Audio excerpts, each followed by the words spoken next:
Kalau menyebutkan nama-nama urutan setiap acara, sesuatu yang bagi sebagian orang remeh-temeh dan sepele. Tapi saya yang selalu mengikuti acara, saya perhatikan itu. Biasanya disebutkan DPR RI duluan, di tempat lain disebutkan bupati duluan, tapi di sini wajib DPR RI duluan. Kenapa DPR RI? Kenapa bupati di bawah DPR RI? Tapi ternyata Pak DPR RI pun mengikuti acara ini, ada yang lebih tinggi lagi, yaitu ibu. Karena ibu sangat kuat keinginan supaya hadir dan kita alhamdulillah bersilaturahim pada hari ini. Saya sebagai ustadz tamu undangan di Kabupaten Sejunjung, kemudian Pak Buya Gus Pardi Gaus di Mesir 1982. Jadi waktu 82 itu umur saya baru 5 tahun. Ambo Timbo ke Mesir 98, dan ketua MUI adik senior kami. Jadi 3 generasi yang ada di ruangan ini. Jadi mau lihat dari aspek ke Mesir pun beliau tetap senior kami. Bapak Bupati Sejunjung, Bapak Wakil Bupati, perjalanan kami panjang dari Tablik Akbar tadi siang di Kamang Baru, dilanjutkan pula ke Siloke Geopark.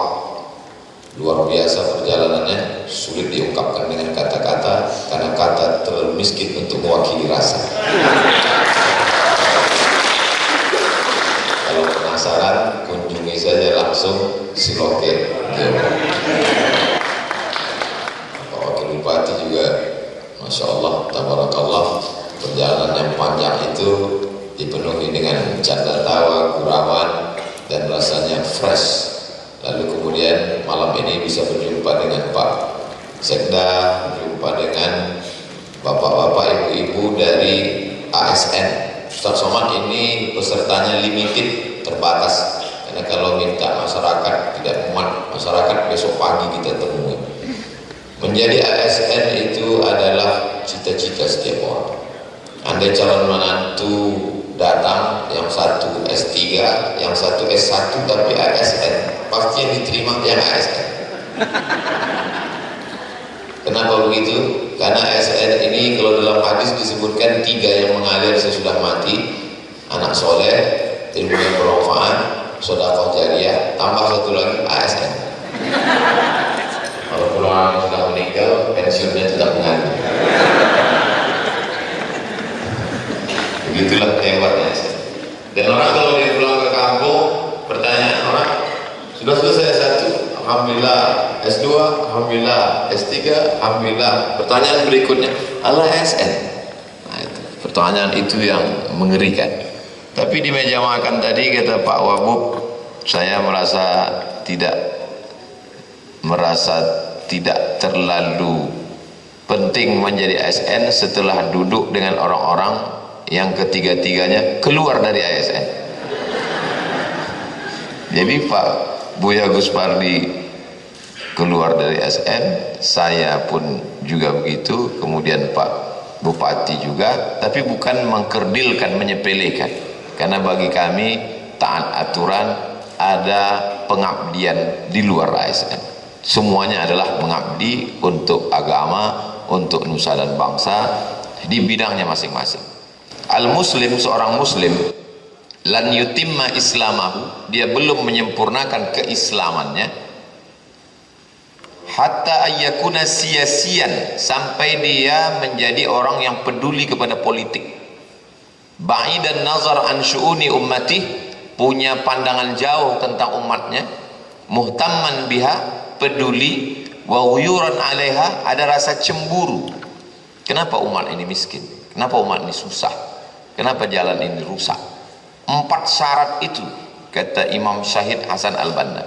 Pertama, siasi, dia mesti berpolitik. Yang kedua, ba'idan nazar, pandangannya mesti jauh ke depan. Bagaimana bumi Minangkabau 50 tahun yang akan datang. Yang ketiga, muhtamman, ada kepedulian, care. Yang keempat, ghuyur, ada rasa cemburu. Jadi dari dalam perjalanan tadi, dari kediaman sampai kemari, itu diantara pembicaraan saya dengan tim, apa lagi yang dicari Buya Gus Pardi Gaus? Secara ekonomi cukup. Mestinya dia cukup duduk di rumah menggendong cucu nonton TV kan selesai. Tak perlu memikirkan politik ini sampai naik asam urat dan kolesterol. Tapi kalau tidak duduk di situ, akan duduk orang lain yang tidak memperjuangkan adat basandi syarak basandi kitabullah. Nanti setelah diamandemen undang-undang dasar segala macam aturan payung hukum, baru kita ribut di luar sistem. Tidak bisa. Jadi politik ini ibarat menangkap ikan, ada satu yang menghalau ikan, lalu kemudian ada yang satu menangkap ikan, bekerja sama. Orang yang bicara kebaikan di luar dengan yang di dalam, insya Allah dia akan mendapatkan sama kebaikan. Karena memperbaiki umat dari bawah lewat ceramah, lewat tausiah, lewat khutbah, tabligh akbar. Memperbaiki dari atas lewat aturan, lewat payung hukum, lewat jabatan dan kekuasaan. Menjadi bupati itu nomor 2, menjadi gubernur nomor 2, menjadi anggota dewan nomor 2. Jabatan utamanya adalah ud'u ila sabili rabbik, mengajak orang ke jalan Tuhan, ke jalan Allah SWT dengan kekuasaan, dengan cara masing-masing. Tapi kita tidak bisa menyatukan umat ini kalau sesama umat Islam itu sendiri bertikai, berkonflik hanya dalam masalah khilafiyah. Itulah yang saya hadapi di masyarakat. Pertanyaannya itu ke itu saja. Saya muatkan di sekapur sirih di halaman 5 huruf Romawi. Saya jumpa bapak-bapak sudah tua di salah satu kampung. Mohon maaf Bu ya, saya sebut uban ini bukan menyinggung Bu ya. Saya jumpa orang yang rambutnya sudah memutih karena usia dan usia. Jadi kata dia, Ustadz, saya kalau sholat, kalau sholat itu bangkit dari ruku itu sami Allahu liman hamidah, baru ambo baca Rabbana lakal hamdu di sekapur siri. Sami Allahu liman hamidah Rabbana lakal hamdu mil'us samawati wa mil'ul ardi wa mil'u ma syi'ta min syai'in ba'd. Kata ustadz yang datang berceramah, sholat bapak itu salah. Maka saya jawab di halaman 52. Di halaman 52, wa yusannu 'inda syafi'iyyati, menurut mazhab Syafi'i, al-jam'u bainat tasbih wa tahmid, waktu dari ruku sampai tulang belakang lurui sami Allahu liman hamidah. Setelah tulang belakang lurui Rabbana lakal hamdu mil'us samawati wa mil'ul ardi wa mil'u ma syi'ta min syai'in ba'd. Dan hadisnya ada, muttafaq alaih, sahih Bukhari, sahih Muslim. Jadi sebenarnya dengan menulis buku iko, ambo ingin supaya awak sesama orang Islam jangan saling menyalahkan. Karena dengan dibangkitnya isu-isu khilafiyah ini, umat tidak sadar ternyata hasil bumi alam dia sudah dieksploitasi. Sibuk membahas masalah sami Allahu liman hamidah, ternyata undang-undang dasar sudah dikebiri. Sibuk membahas sami Allahu liman hamidah, ternyata alam sudah dirusak. Akhirnya waktu kita habis. Jadi sebenarnya saya hampir tidak ada, menurut saya dalam buku ini tak ada, hanya mengumpulkan pendapat para ulama yang saya harapkan tidak membingungkan umat, tapi umat ini punya pemahaman bahwa kalau ada orang yang sami Allahu liman hamidah Rabbana lakal hamdu, oh mazhabnya Syafi'i. Dan yang bangkit hendak mengucapkan sami Allahu liman hamidah, sami Allahu liman hamidah, kata imam, dia diam dan dia mengatakan Rabbana lakal hamdu, oh itu pun ada dalilnya, sehingga kita tidak menyalahkan. Yang sami Allahu liman hamidah Rabbana lakal hamdu ada dalilnya. Yang bangkit mengikut imam lalu setelah tegak baru Rabbana lakal hamdu, pun ada dalilnya, bahkan 3 riwayat. Rabbana lakal hamdu, Rabbana walakal hamdu, Allahumma Rabbana lakal hamdu. Sehingga kalau kita pahami ini dengan baik, kita baca dalilnya, kita menjadi orang yang tidak terlalu mempermasalahkan yang tak masalah, karena terlalu mempermasalahkan yang bukan masalah akhirnya menjadi masalah. Disitulah letak masalahnya. Umat ini sudah banyak masalah. Orang ke masjid itu kan mau mencari ketenangan. Di jalan macet, di rumah minyak goreng, di jalan perjalanan minyak solar. Lalu kemudian dia masjid mau cari ketenangan, di masjid dibangkit lagi khilafiyah. Akhirnya umat ini error. Jadi menulis buku ini adalah saya tulis tahun 2013, 9 tahun yang lalu. Sekarang sudah 2022. Kok sempat Ustaz waktu itu menulis? Belum viral. Ambo bacakan sebagian untuk dialog awak. Nanti ini sekedar pengantar. Sudah ambo pilih beberapa halaman. Di halaman 14 tentang, jadi sebagian besar isi buku ini menjawab pertanyaan, Ustaz Somad, kami ibu-ibu ini katanya nggak boleh sholat ke masjid, perempuan sholatnya di rumah, sementara kami ingin dengar pengajian. Nah, jadi saya urutkan dari awal sampai akhir supaya kajinya tak potong-potong. Saya selipkan jawaban-jawaban terhadap pertanyaan. Maka di halaman 14 tentang perempuan sholat di masjid itu ada beberapa riwayat. Riwayat yang pertama mengatakan sholatul mar'ati fi baitiha afdal, perempuan sholat di rumah lebih afdal, di dalam kamar lebih afdal, di dalam ruangan yang sempit kecil lebih afdal. Jadi hadis satu ini mengatakan perempuan lebih baik sholat di rumah. Tapi ada hadis satu lagi, ayat Sahih Bukhari, Sahih Muslim, la tamna'u ima Allah masajid Allah, jangan larang perempuan sholat ke masjid. Jadi kalau ada orang mengatakan kalau kita mengalami ikhtilaf, terjadi perbedaan pendapat, mari kembali ke sunnah. Sunnahnya pun ikhtilaf. Mari kita kembali ke Quran dan hadis. Hadisnya pun ikhtilaf. 2 hadis. Hadis pertama mengatakan bagus sholat di rumah. Hadis kedua mengatakan jangan larang perempuan ke masjid. Lalu solusinya, maka selalu saya katakan kembali ke Quran dan sunnah, mengikuti pemahaman ulama. Maka kata Imam An-Nawawi, ada juga beberapa jamaah yang komplain, Ustaz Somad, kenapa bukunya dimuatkan kalimat Arabnya?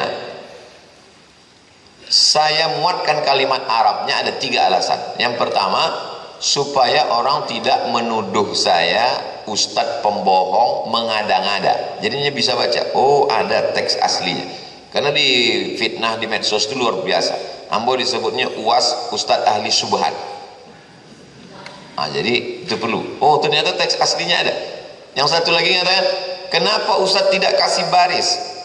Ibarat awak bertamu ke rumah orang. Jadi apa nanado di situ, nikmati saja sesuai kemampuan. Sesuai. Jadi kalau maksudnya, kalau sanggupnya bahasa Indonesia, abaconan bahasa Indonesia saja. Kalau kebetulan dari pondok pesantren, abaconan Arab gundul. Kalau dipaksakan, beko kunang-kunang pandangan awak. Nah, sama macam di sini, semuanya ada. Kalau kebetulan mampu makan jeruk, makan jeruk. Kalau tak mampu, ingin cepat tidak pakai kunyah, makan agar-agar. Jadi semuanya sudah ada. Begitu juga bagi anak-anak pesantren, sehingga dia belajar menerjemah. Karena saya dulu waktu masih dosen banyak menerjemah buku. Jadi buku ini untuk mengajak mahasiswa untuk kembali kepada teks asal, supaya tidak meninggalkan kitab kuning. Bahwa kalau terjadi fitnah, maka perempuan lebih baik sholat di rumah. Tapi kalau tidak ada fitnah, untuk belajar ada mahram, maka bagus dia ke masjid. Itu solusi dari ikhtilaf 2 hadis tadi. Jadi kalau begitu memahaminya, nanti kalau ada ustadz berceramah ke si Junjung, perempuan lebih baik sholat di rumah, kata dia. Oh itu hadis nampak tamu tuh. Perempuan boleh aja sholat di masjid. Itu hadis nangka 2 tuh. Jadi masyarakat cerdas. Aparat Babinsa, Babin Kamtipmas perlu memahami ikhtilaf ini. Sebab nanti mereka akan melihat konflik di tengah masyarakat. Ketika masyarakat terjadi konflik, bisa diselesaikannya, maka dia mendapat 1 poin lebih dari yang lain, karena dia sudah mampu menyelesaikan intern. Kalau di intern kita saja tidak selesai, bagaimana kita mau mengatakan bahwa kita masyarakat yang toleran, terbuka kepada multi agama, bineka tunggal ika dan lain sebagainya. Halaman 20 tentang melafazkan niat. Melafazkan niat, inna talaffuza bin niyati laisa masyru'an. Menurut mazhab Maliki dan Hanafi, melafazkan niat tidak disyariatkan. Tapi membaca buku itu tidak boleh dipotong. Bahaya kalau tukang khitan membaca kitab. Kitab itu pun disunatnya juga. Karena di ujung itu ada wa yustahsanu lidaf'il waswasah. Untuk menolak waswas dianjurkan melafazkan niat. Jadi kalau di tengah masyarakat orang berkonflik, berkelahi hanya tentang masalah melafazkan niat, nawaitu sauma ghadin, usolli fardhu zuhri, maka bagi yang tidak was-was, tak perlu dia melafazkan niat Allahu Akbar, karena hatinya sudah kuat. Tapi bagi yang was-was, habis buka handphone, habis buka WhatsApp. Kalau dulu was-was, sekarang bukan cuma WhatsApp, was-was dan WhatsApp. Berkunang-kunang pikiran kita, kacau balau. Maka untuk menguatkan hati, solat apa ini? Solat maghrib, usolli fardal maghribi. Berapa rakaat? Salasa rakaatin. Ada apa qadha? Adaan. Jadi imam apa jadi makmum? Makmuman lillahi ta'ala. Dia bukan niat, karena niat itu di dalam takbir atau sebelum takbir, dan letaknya di dalam hati. Itu hanya untuk menguatkan hati, lidaf'il waswasah. Bukan kata Abdul Somad. Ada sumber referensinya, ada dalilnya, ada teksnya. Kemudian halaman 21, kapan waktu berniat itu? Innamal amalu binniyat. Kita dari kecil sudah diajari innamal amalu binniyat wa innamal likulli imri'in ma nawa. Semua amal mesti dengan niat. Niatnya itu kapan? Maka niat dalam salat 2. Pertama, menurut mazhab Syafi'i, di dalam takbiratul ihram, Allahu Akbar, di dalam takbir. Sedangkan menurut mazhab Hanafi, Maliki, Hambali, niatnya sebelum takbir. Jadi kalau ada orang berniat sebelum takbir, masih masuk 4 mazhab. Berniatnya di dalam takbir, masih masuk 4 mazhab. Nanda ada dalam 4 mazhab kok berniat sesudah takbir. Sudah, dek sibuknya lah segala macam, Allahu Akbar. Lalu kau zuhur apa asar? Itu tidak sah. Mestinya ulang balik, sebab niatnya tidak ada. Maka ada istilah dalam mazhab Syafi'i, ada namanya muqaranatun niyah, sejalan antara niat dengan takbir. Allahu Akbar. Kenapa di Saudi Arabia itu imamnya takbirnya pendek, Ustaz? Allahu Akbar. Yang muballigh di belakang itu yang panjang, menyampaikan suara itu namanya muballigh. Waktu itu belum ada mikrofon, Masjidil Haram ramai, maka untuk menyampaikan suara makmum ke belakang, itulah dia. Dulu mubalighnya itu sampai 10 ke belakang, karena jamaah ramai musim haji. Allahu Akbar, Allahu Akbar. Kini deklah ada mikrofon, tinggal mubaligh 1. Mubaligh sampai ke Indonesia, mubaligh penceramah. Padahal mubaligh aslinya penyampai suara untuk ke belakang. Berikutnya halaman 29. Bumi Indonesia banyak sekali ormas. Kalau di bumi Minangkabau, kaum tua, kaum muda, Perti, Inyak Jandoang, Inyak Jaho, kemudian Muhammadiyah, Buya Abdul Karim Amrullah, Syekh Doktor, lalu kemudian, dan mereka sama-sama murid dari Syekh Ahmad Khatib Al-Minkabawi. Imam Masjidil Haram meninggal tahun 1916. Lalu kemudian Muhammadiyah lebih populer di sekolah-sekolah pakai Allahumma ba'id baini wa baina khataayaya. Sedangkan perti lebih populer Allahu akbar kabira walhamdulillahi katsira wa subhanallahi bukratan wa asila. Dua-duanya hadis sahih. Karena terjadi konflik bagi yang awam, bagi anak muda baru ngaji, suatu Allahumma ba'id, suatu Allahu akbar kabira, akhirnya memuatkan semua hadis tentang iftitah sampai 7 sampai 9 hadis. Riwayat 1, riwayat 2, riwayat 3, riwayat 4, riwayat 5, riwayat 6, riwayat 7 riwayat. Semuanya hadis sahih. Jadi kalau ada terjadi di tengah masyarakat nanti ikhtilaf tentang Allahumma ba'id dan Allahu akbar kabira, tidak perlu diselesaikan, tambah 5 lagi. Sebab ada hadis-hadis lain tentang iftitah. Dia pakai semuanya, maka tetap ikut sunnah Rasulullah sallallahu alaihi wasallam. Halaman 35 tentang ta'awuz. Yang satu mengatakan a'udzubillah itu sekali saja di rakaat 6 pertama. A'udzubillahi minasyaitonir rajim. Bismillahirrahmanirrahim. Alhamdulillahi rabbil alamin. Sedangkan dan cik lain mengatakan a'udzubillah setiap rakaat. Ikhtilaf. Maka saya muatkan wa qala al-hanafiyatu, halaman 35. Menurut mazhab Hanafi, yata'awwadhu fi raka'atil ula faqat, membaca auzubillah pada rakaat 6 pertama saja sebelum al-Fatihah. Berdasarkan dalil idza qara'tal Qur'an fasta'iz billah. Kalau baca Quran dului dengan auzubillah. Wa qala Syafi'iyyatu, sedangkan menurut mazhab Syafi'i dan Hambali, yusannu ta'awudhu sirran fi awwali kulli rak'ah qabla al-qira'ah, dianjurkan a'udzubillah di setiap rakaat. Rakaat yang kedua tetap a'udzubillah, a'udzubillahi minasyaitonir rajim. Rakaat yang ketiga tetap.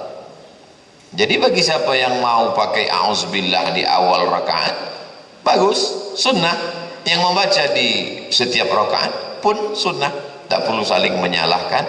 Sehingga kalau kita sudah selesai dengan khilafiyah ini, barulah kita bisa menjaga keutuhan bangsa, berbicara tentang NKRI, tentang bumi Minangkabau, adat Basandi, syarak-syarak Basandi kitabullah. Kalau tidak, habis energi kita disibukkan dengan khilafiyah.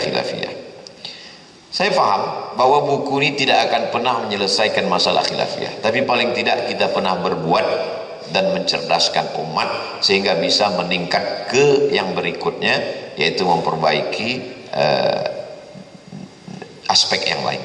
Halaman 38. Ketika membaca Al-Fatihah, apakah membaca bismillah itu dibaca sir atau jahar? Maka panjang dalil-dalilnya, perdebatannya, tapi kesimpulannya dua. Mazhab Syafi'i dibaca jahar. Bismillahirrahmanirrahim. Alhamdulillahi rabbil alamin. Kenapa Saudi Arabia, Makkah, Madinah itu baca sir? Karena mazhab Saudi Arabia Hambali, Hanafi dan Hambali baca sir. Bismillahirrahmanirrahim. Alhamdulillahi rabbil alamin.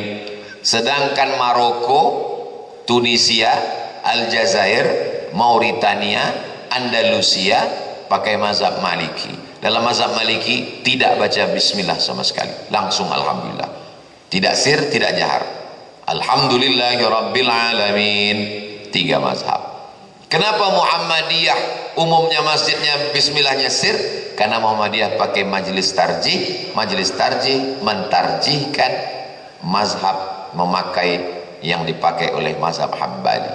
Jadi kita cuman mengungkapkan dalil-dalil hadis dan pendapat ulama, sehingga prosesnya masyarakat ini kita mau cerdas, sehingga nanti ketika dia jadi makmum dia paham, oh ini pakai ikut imam. Keempatnya masih ahlus sunnah wal jamaah.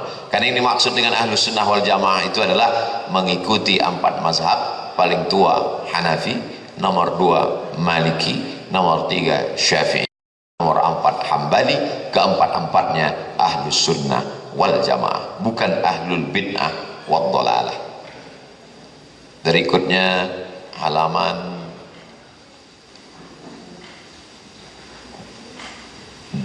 46. Apa hukum membaca ayat dan apa standar panjang pendek? Masjid yang bagus, masjid yang disupport oleh Pemda, imamnya hafal Quran, ayatnya panjang, maksudnya biar supaya ibadahnya mantap. Sebagian masyarakat komplain. Kenapa? Karena sudah terbiasa dengan trikul. Kul wallahu bil falaq dan kul bin nas. Akhirnya di sebagian tempat imam-imam yang diangkat oleh Pemko, Pemda diunjuk rasa ganti imam karena kepanjangan. Maka sesungguhnya Imam Nawawi sudah membuatkan standar panjang pendek imam. Ada yang disebut dengan tiwal al-mufassal dari surat Al-Qaf hingga surat Al-Hujurat, atau surat Al-Hujurat sampai ke surat An-Naba, yang panjangnya lebih kurang 1 lembar sampai 1 lembar setengah. Itu dibaca pada waktu asar dan isya. Jadi kalau imamnya Al-Hujurat, maka itu masih dalam standar. Ada namanya qisar al-mufassal, surat-surat pendek, itu dari Alam Nashrah sampai Qul a'udzu birabbin nas, lebih kurang setengah halaman, itu dibaca pada sholat maghrib. Ada namanya yang pertengahan ausat mufassal dari surat Wan-Nas An-Nazi'at sampai ke Wad-Duha, itu satu halaman, itu dibaca pada sholat asar dan isya. Jadi kalau orang sudah paham standar, oh imam ini masih dalam standar, kecuali dibacanya surat Yasin, nah itu udah di luar standar. Halaman 48. Ketika ruku dan sujud itu berapa kali tasbih? Sehingga ada imam lama sekali bertasbih, maka anna tasbihatam sab'un, tasbih yang sempurna itu 7 kali, wal wasatu khamsun, yang pertengahan itu 5 kali, wa adnahu thalathun, yang paling seketek itu 3 kali.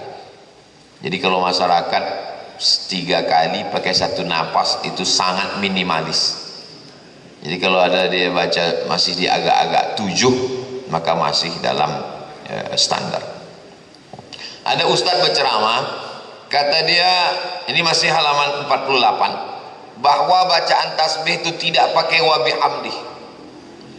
Ustaz Somad, buya kami mengatakan subhana rabbiyal a'la, tidak pakai wa bihamdih. Amba tidak mau membantah, itu ustaz salah. Enggak, dia betul. Masa dia betul ya? Ya, ada hadisnya. Ini hadisnya. Hadis yang pertama, subhana rabbiyal azim. Tidak ada wa bihamdih. Ustaz itu bukan, buya itu bukan salah. Betul dia, subhana rabbiyal azim. Tapi ustaz selalu mengatakan subhana rabbiyal azim wa bihamdih. Saya betul juga. Ada hadis yang kedua. Kenapa buya itu tidak menyampaikan? Mungkin waktunya pendek. Jadi kalau kita salahkan, apalagi ada orang yang suka memang melaga. Ada dulu waktu kita masih kecil, waktu masih kete, ada orang yang suka melagu-lagu. Orang berani semuanya. Kopaknya cuy jago. Akhirnya ada orang melagu-lagu buya, aduh. Buya itu enggak ada pakai wa bihamdi. Dia betul, semua betul. Riwayat kedua, ada bacaan lain, subhanakallahumma wa bihamdika allahumma firli. Anak-anak kita yang sekolah kebetulan di bawah naungan Ormas Muhammadiyah, di buku tuntunan sholat, subhanakallahumma bihamdika allahumma firli. Hadisnya riwayat Ibnu Majah, Imam Ahmad. Ada puluh riwayat keempat, subuhun quddus rabbul malaikati warruh. Riwayat yang kelima, Allahumma laka raka'tu wa bika amantu wa laka aslamtu khasha'a laka sam'i wa basari wa mukhi wa azmi wa asabi. Jadi ini semua dibaca, maka insyaallah memperkaya khazanah keilmuan. Kalau bacaan-bacaan ini kita hafal, kita ulang, kita ganti-ganti, maka kita sholat itu salah satu cara lebih khusyuk dengan bacaan yang berbeda. Karena kalau bacaannya itu terus, kita amat sangat cepat sekali dan tidak ada perenungan karena sudah hafal, macam mantra jadinya, tak ada perenungan. Tapi kalau kita hafal banyak, kita coba ini, kita pakai ini, maka itu menjadi salah satu cara untuk khusyuk. Halaman 53. tentang masalah Rabbana lakal hamdu. Apakah ada bacaan tambahan? Rabbana lakal hamdu, sami Allahu liman hamidah, Allahumma Rabbana lakal hamdu. Guru kami mengajarkan Rabbana lakal hamdu, tapi waktu di Makkah Rabbana walakal hamd. 3 riwayat. Rabbana lakal hamd, Rabbana walakal hamd. Yang ketiga Allahumma Rabbana lakal hamd. Ujungnya mil'us samawati wa mil'ul ardi wa mil'u ma syi'ta min syai'in ba'd. Masih halaman 53. Ketika sujud, mana yang lebih dulu menyentuh lantai, lutut atau tangan? Guru kami mengatakan tangan dulu, guru kami mengatakan lutut dulu. Hadisnya satu. Beberapa hadis menjelaskan tentang ini. La yabruku ahadukum kama yabrukul ibilu. Janganlah kamu turun seperti turunnya onta. Lalu yang turun itu mana duluan? Panjang penjelasannya, saya kutipkan hadis pertama, hadis kedua, hadis ketiga, menurut ulama ini, menurut ini. Kalau dia baca buku sifat sholat Nabi Syekh Albani, maka tangan dulu, baru lutut. Sama-sama ulama Saudi Arabia. Bin Bas mengatakan lutut dulu. Ambo memakai mazhab Syafi'i. Imam Nawawi mengatakan yang kuat adalah lutut dulu, baru tangan. Tapi kalau ada orang yang tangan dulu, mungkin kalau dibuatnya lutut dulu sakit pinggangnya, maka tidak jauh masalah, karena dalam keadaan, dan dia masih memakai satu dari diantara pendapat para ulama. Sehingga nanti kita sholat khusyuk menengok tempat sujud, bukan mencaliak kawan sebelah lutut dulu atau tangan dulu. Karena ada perdebatan ini tidak selesai-selesai. Nah, ini tentang yang nampaknya sepele, tapi itu rutin kita laksanakan setiap hari, karena kita sholat dengan gerakan-gerakan. Halaman 64. Ketika akan tegak berdiri, Allahu Akbar. Apakah posisi tangan itu ke lantai mengepal atau tapak tangan? Ada orang bangkit dari duduk itu tangannya mengepal.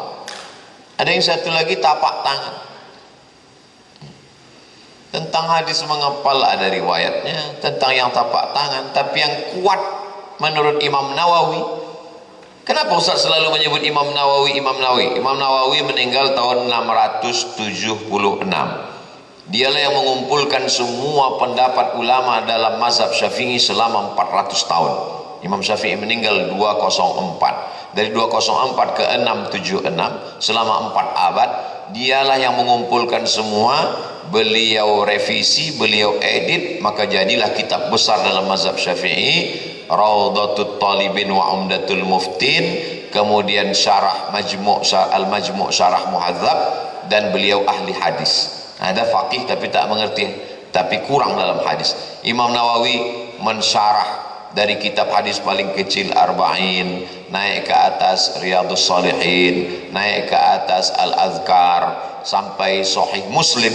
Hampir 7.000 hadis itu disyarah oleh Imam Nawawi dalam kitab judulnya Al-Minhaj Syarah Sahih Muslim Ibn Al-Hajjaj. Beliau adalah muhaddis yang faqih, ahli hadis yang ahli fikih. Beliau juga adalah faqihul muhaddisin, ahli fikihnya ahli hadis. Itu maka selalu saya berpedoman kepada Imam An-Nawawi. Imam Nawawi mengatakan yang kuat adalah dengan telapak tangan. Waktu bangkit tegak itu dengan tapak tangan. Tapi kalau ada orang yang memakai dengan cara mengepal seperti kal'ajin, orang yang membuat adonan tepung gandum. Orang Arab kalau membuat tepung adonan gandum, karena pakai minyak, tidak begini tapi begini. Maka kalau ada orang bangkit begini pun juga tidak salah, karena masih ada hadis menyebut ikhtilaf mereka, apakah hadis ini sahih atau tidak sahih tentang mengepal itu. Khawatirnya kalau nanti saling menyalahkan, pertama mengepalnya ke lantai, lama-lama ke samping, gara-gara ikhtilaf yang nampaknya sepele. Maka saya selalu bedah buku ini dengan komunitas tertentu, dengan imam, dengan khotib, dengan para asatidz, dengan para ustadz, termasuk dengan bapak ibu sekalian. Karena bapak ASN, kepala dinas, kepala badan, kepala kantor, lalu kemudian punya bawahan, nanti sibuk mereka di kantor. Maklum dulu mungkin tidak ngaji, setelah ngaji ingin mencari-cari ilmu, hanya mendengarkan satu pendapat, akhirnya sibuk sampai berefek kepada pergaulan dan lain sebagainya. Halaman 83, bagaimana posisi jari ketika tasyahud. Itu pun dulu heboh juga gara-gara, Buya, aku ambon tak kusuk solat ambo dek, telunjuk kawan sebelah, goyang-goyang, ada ke kiri ke kanan negara. Jadi panjang di sini. Kesimpulan, ambo selalu hanya menyampaikan hasilnya, tapi prosesnya di sini. Prosesnya, kalimatnya, lengkapnya ada semua detail. Mazhab Syafi'i mengangkat pada lafaz Allah. At-tahiyatul mubarakatus salawatut tayyibatu lillah. Assalamu alayka ayuhan nabiyyu wa rahmatullahi wa barakatuh. Wassalamu alayna wa ala ibadillahi salihin. Ashhadu an la ilaha illallah. Sampai salam tidak turun.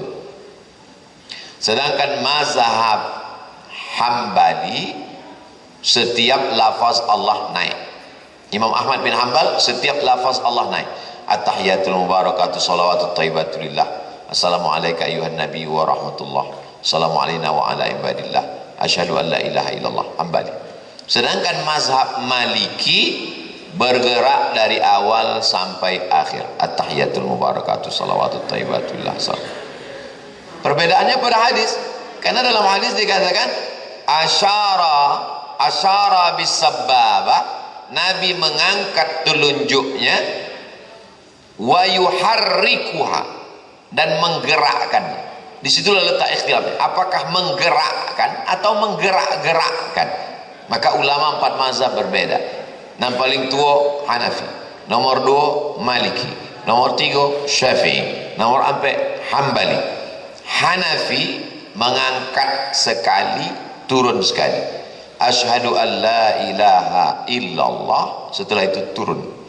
Mazhab Maliki bergerak dari awal sampai akhir. Mazhab Syafi'i angkat sekali, tidak turun sampai salam. Mazhab Hambali hanya naik telunjuk pada lafaz Allah. Dan mata menengok tempat sujud, tapi waktu telunjuk diangkat, mata berpindah menengok ujung telunjuk. Yang ditengok, dipandang telunjuk awak, bukan telunjuk orang. Sebab dari khilafiyah kok solat awak di samping Pak Bupati, inginlah awak tahu apa masa Bupati kok saya lihat.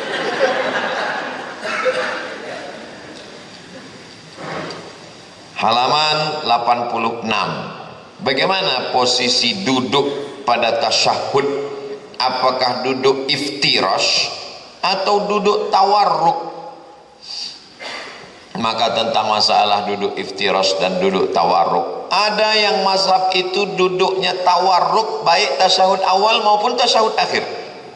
Mazhab Maliki. Wa qala al-malikiyatu, menurut mazhab Maliki, yajlisu mutawarrikan, duduknya duduk tawarruk. Duduk tawarruk tu bantu apa Buya? Duduk tawarruk tu duduk tasyahud akhir sampai rakaat, maaf cakap, dan duduk sampai ke lantai. Jadi dalam mazhab Maliki itu tasyahud pertama, tasyahud kedua pada isya, zuhur dan asar tetap tawarruk, tidak ada iftirash.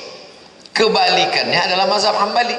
Dalam mazhab Hambali, rakaat ketiga, rakaat kedua, tasyahud awal dengan tasyahud akhir tetap duduk iftirash. Sedangkan mazhab Syafi'i, rakaat kedua duduk iftirash, rakaat keempat duduk tawarruk.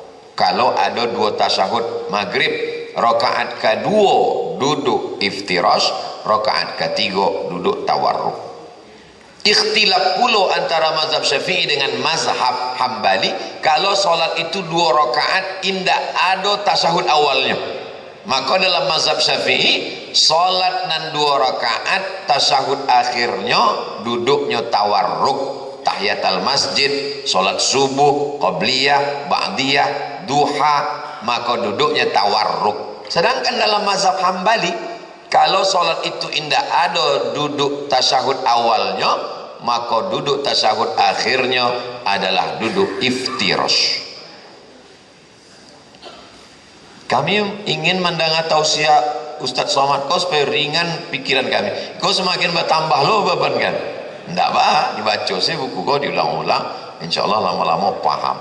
Tidak jauh paham, tidak usah baca lagi. Yakini saja dan awak gue bahwa itu ada dalil. Ini kau tentang duduk tawarruk dan jangan awak bayangkan bahwa Imam Hambali ko ikhtilaf dengan Imam Syafi'i lalu orang ko bacaka. Enggak. Imam Syafi'i itu gurunya Imam Hambali. Imam Hambali berguru ke Imam Syafi'i. Tapi walaupun berguru ada beberapa hal yang tidak sepakat. Sebab Imam Hambali ahli hadis juga. Lalu kemudian kecek Imam Hambali, da'autu lisyafi'i fi salati arba'ina sana. Ambo mendoakan Imam Syafi'i guru ambo dalam sembahyang ambo sampai 10 tahun. Rabbil firli wali walidayya wali Muhammad bin Idris Asy-Syafi'i. Ya Allah, ampunkan aku, ampunkan kedua orang tuaku, ampunkan Imam Syafi'i. Padahal mereka berbeda mazhab, tapi mereka saling menghormati dan saling mendoakan. Halaman 99, kunut subuh. Jadi kunut subuh kok sampai kini tidak selesai, dan 2024 beko kunut subuh kok isunya naik lagi. Ini berefek juga ke politik. Ambo tulis dulu waktu heboh-heboh bahwa isu tentang kunut subuh bagi masyarakat muslim di perkampungan lebih sensitif daripada isu beda agama. Itu. Dan diangkat-angkat. Maka ambo jalekan hadis pertama, hadis kedua dan segala seterusnya. Kesimpulannya bahwa para ulama ikhtilaf tentang kunut subuh ikut dalam dua mazhab. Mazhab Hanafi dengan Hambali tidak ada kunut subuh. Yang ada kunut nazilah saja. Ketika ada musibah, maka awak kunut nazilah. Sedangkan mazhab Syafi'i dengan mazhab Maliki, maka mereka berkunut subuh sepanjang zaman sampai meninggal dunia. Tapi antara yang berkunut pun ikhtilaf. Mazhab Syafi'i kunutnya setelah rukuk. Sami Allahu liman hamidah. Rabbana lakal hamdu mil'us samawati wal ardi wal majtami syai'in ba'du, barunya baca kunut. Allahumma hdina fi man hadait wa afina fi man afait. Sedangkan mazhab Maliki kunutnya sebelum rukuk. Jadi ambo waktu pertama salat subuh di Maroko, di situ ambo kanai. Jadi rupanya sesudah imam tu membaca ayat, awak sangkonya kan rukuk. Sesudah baca ayat, lamanya yang diam. Rupanya kunut dalam mazhab Maliki itu setiap subuh sebelum rukuk dan tidak ada suaranya, sir saja. Sedangkan dalam mazhab Syafi'i setengahnya bersuara jahar, setengahnya tidak. Allahumma hdina fi man hadait wa afina fi man afait wa tawallana fi man tawallait wa barik lana fi ma a'tait wa qina bi rahmatika syarra ma qadait. Sisanya dibaca sama-sama. Fa innaka taqdi wa la yuqda 'alaika wa innahu la yadhillu man walait wa la ya'izzu man 'adait tabarakta rabbana wa ta'ala wa lakal hamdu 'ala ma qadait nastaghfiruka wa natubu ilaik wa sallallahu ala sayyidina Muhammadin nabiyil ummi wa ala alihi wa sahbihi wa baraka wa sallam. Jadi kalau awak fahami itu dengan tidak ada kepentingan, tak ada permusuhan, akan ringan. Ambo secara ritual ibadah sekolah pondok Al-Jamiatul Wasliyah. Al-Wasliyah kok kaum tua sama dengan Perti. Maka kini ambo di Al-Wasliyah itu masuknya di bagian komisi fatwa. Di Perti dengan Pak Alaidin Koto profesor di komisi fatwa juga. Di Nahdlatul Ulama dulu sampai 2009 di Bahsul Masail. Di Muhammadiyah ambo penasehat lembaga amil zakat Lazismu. Perti Al-Wasliyah NU Muhammadiyah. Akhirnya orang ko ingin membuat laporan, datanglah.